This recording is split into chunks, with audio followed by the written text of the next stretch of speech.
0-3. No, I would not be surprised. I am not surprised. All right, let's go to our friend Mark Schlereth, who joins us each and every Tuesday at this time. Of course, NFL on Fox. Also, 104.3 The Fan in Denver. Mark is on the Folsom Lake Honda hotline. Folsom Lake Honda, your one-stop Honda shop. Mark, what'd you think of Bill Belichick's handling of the quarterbacks last night?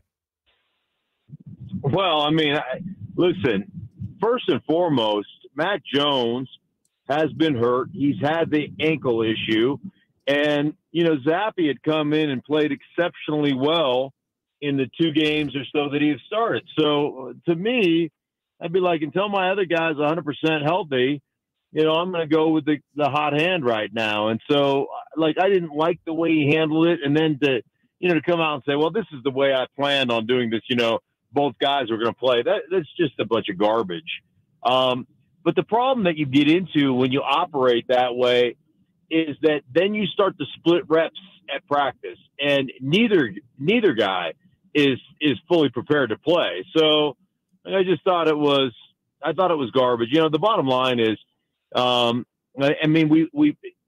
Belichick proved it back in the Drew Bledsoe, Tom Brady era. Drew Bledsoe gets hit by Mo Lewis, cracks his sternum.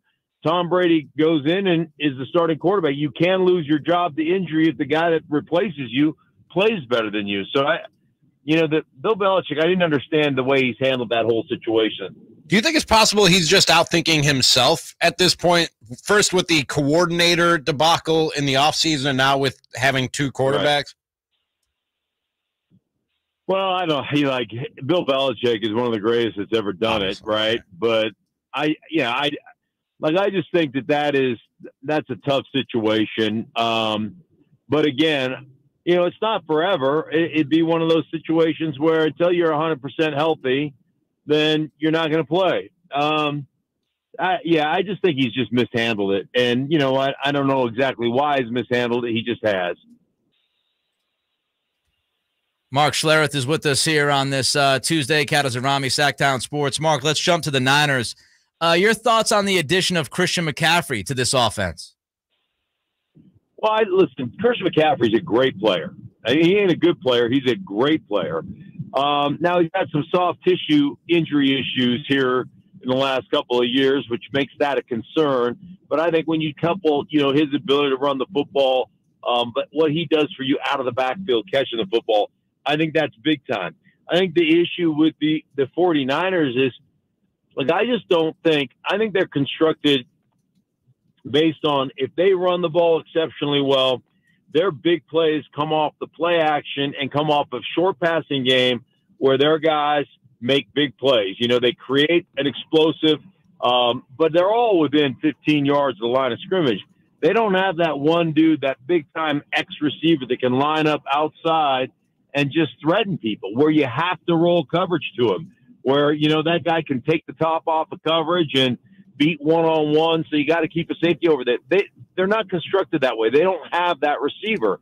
So I just believe this about San Francisco. It's kind of like the way I look at Baltimore.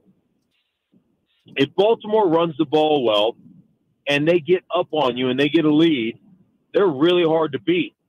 They're not very good coming from behind. And that's kind of how I feel about San Francisco right now.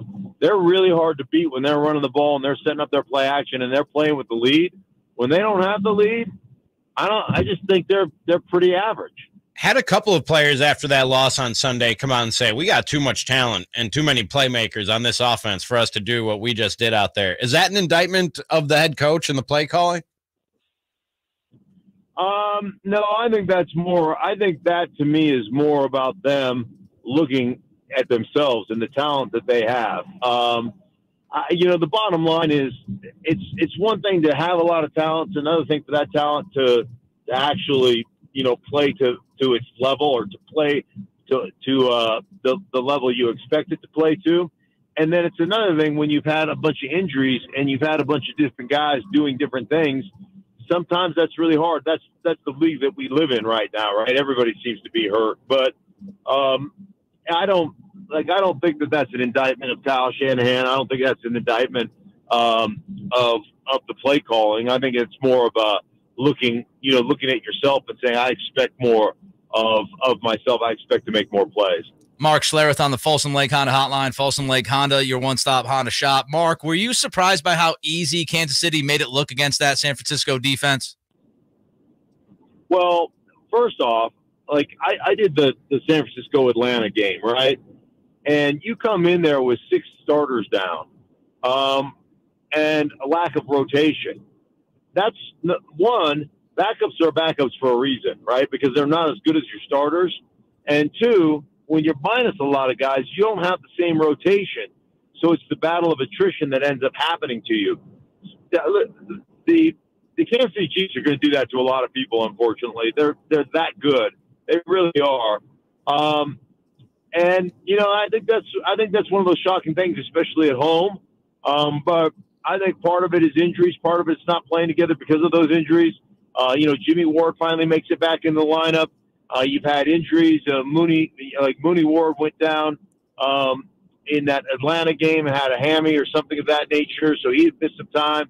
2 your starting off defensive tackles are out of the game. You know, Bosa comes back, but I'm sure he's not 100% healthy. Like, there's a lot going on there, and you know, and I think Kansas City shocks you. You know, I was looking at it today, and if I'm not mistaken, you and Ed McCaffrey both got to Denver at the same time and about a year before Christian McCaffrey was born.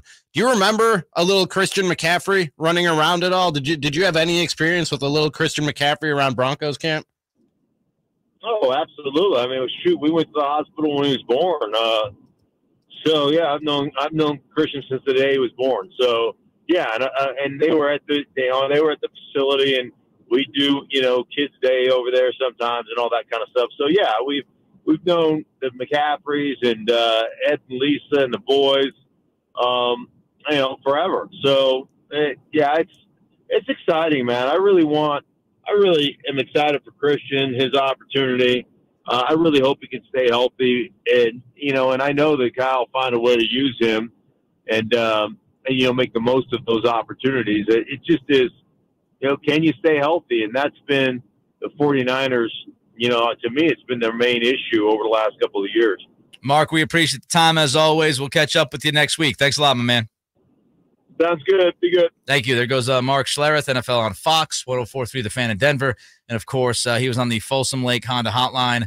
Folsom Lake Honda, your one-stop Honda shop. So Mark did not sound too concerned